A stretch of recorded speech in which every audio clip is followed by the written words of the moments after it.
भाऊ, बोरॉन कमी पडतंय.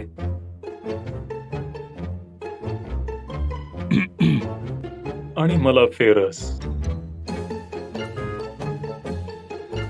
ऐका ना, काही पोषण तत्व कमी, काही जास्त. संतुलनच बिघडलंय. काळजी करू नका. हे वाट बघणार आणि आपल्याला खताच्या प्रत्येक दाण्यात संपूर्ण पोषण मिळणार. एका दाण्यात संपूर्ण पोषण. महाधन क्रॉपटेक पिकांना देतं प्रत्येक दाण्यात मुख्य, दुय्यम आणि सूक्ष्म संतुलित पोषण. प्रत्येक पिकाच्या गरजेनुसार आहे क्रॉपटेक खत. म्हणूनच उत्पादन वाढीसाठी क्रॉपटेक आलं, काम झालं.